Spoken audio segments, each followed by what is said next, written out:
የሚጠሉ ሰዎች አንተን ተስፋ ለማስቆረጥ የሚጥሩት ለምንድን ነው? ዓላማን ታሳካዋለህ ብለው ስለሚፈሩ ነው። ጠላታቸው ስኬት እንጂ አንተ አይደለህም። እርሱ ቢሳካለት እኛ ተፈላጊነታችን ይቀንሳል ብለው ይሰጋሉ። ቢሳካልህ ወደ ኋላ የሚቀሩ በውጤት የሚደናቀፉ ይመስላቸዋል። አንተ በሕይወት የሚታይ ነገር ስታከናውን እነሱ ምንም አለማድረጋቸውን ታሳብቅባቸዋለህ።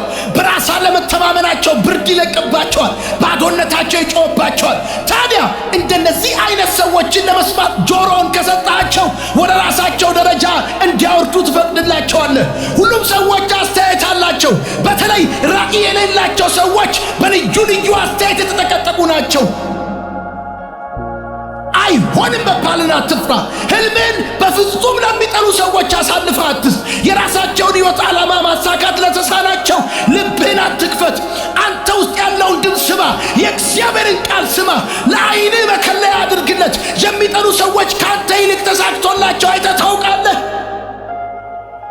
የሚሳካላቸው ጥላቻቸው ብቻ ነውና ቢሳካልህ እንኳን ይበግናሉ፣ ቄንጥ ያወጣሉ እንጂ አያደንቁም። ጥላቻ ያለ ፍሬ ተጸንሶ ያለ ማዕፀን የሚወለድ ጭራቅ መሆኑን ሰዎች ሲናገሩ ሰምቻለሁ።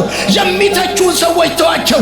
አንተ ግን ስራህን ዝም ብለህ ቀጥል። ምን አለ በለኝ። ማዕበሉ እንዳለፈለት ባህር ጸጥ ሲሉ ታያቸዋለህ። የሚጠሉ ሰዎች በእውነት አንተን ጠልተውክ አይደለም፣ የሚጠሉት ራሳቸውን ነው። ምክንያቱም አንተ የሆንከው እነርሱ መሆን የሚመኙትን ነገር ነው። እያንዳንዱ ስኬታማ ሰው ጠላቶች ይሰበሰቡበታል። የባሰባቸው ደግሞ ተደራጅተውና ቡና ጠጥተው ክፋት አጠራቅመው ይመጡብሃልና አትስጋ። ክፋታቸው ሲያልቅ ይበተናሉ። ጥላቻ ቋሚ ግንብ የለውም። እዚህም እዚያም የሚተከል ቀዳዳ ድንኳን ነው። በሕይወቴ ዘመን ሁሉ ጥላቻ ኖሮት የተሳካለ ሰው ፈጽሞ ገጥሞኛ አያውቅም። ስኬት ሌሎችን የሚጠላበትና የሚንቅበት ዲኤንኤ የለውም። ጠላቶች አሉ፣ ጥሩ ነው። ይህ ማለት በአንድ ወቅት በሕይወት ለሆነ ነገር ጠንካራ አቋም ወስደሃል ማለት ነው። አሸናፊዎች ትኩረታቸው ማሸነፍ ላይ ነው። ተሸናፊዎች ትኩረታቸው አሸናፊዎች ላይ ነው። ልዩነቱ እዚህ ጋር ነው። ስለዚህ አይኖችን በዓላማህና በራዕይ ላይ ብቻ አድርጋቸው። የዛን ጊዜ የእግዚአብሔር ጥበቃ ካንተ ጋር ይቀጥላል።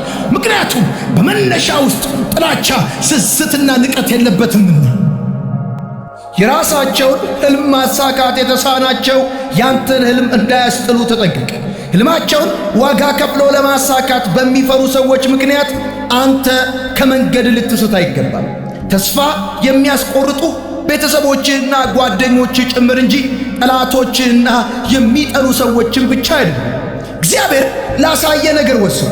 በራእይም አንጻር ለመቆም ጨክን። የተለመደና ተራ ነገር መፈለግ አቁም። ብዙ ሰዎች ለሥራና ለራእይ ሳይሆን አስተያየት ለመስጠት ብቻ ምንጊዜም ዝግጁ መሆናቸውንም አትርሳ። የሚጠሉ ሰዎች አስተያየት ወደ ህልም የመዳረሻ መንገድ እንዳልሆነም እወቅ። የሌሎች ሰዎች ስኬት ያንተ ህልም ሊሆን በፍጹም እንደማይችልም። ህልምህን ሳይሆን የሰዎችን አስተያየት ተከትለ የምትሮጥ ከሆነ ቀድሞውኑ የራስ ሰው አልነበርክም ማለት ነው። እኔ ተራ አስተያየቶች ተሰርተው በጊዜው እንዳልቀረቡ ፈሳሹ ከእህሉ እንደተለየ አጥሚት ወይም ያለ ጊዜው የቀረበ ጁስ ነው የሚመስሉ። ማንም ሰው አስተያየት ሊኖረው ይችላል። ነገር ግን አስተያየት ተሰጠ ብዬ ይህንንም ያንንም አላግበሰብስም።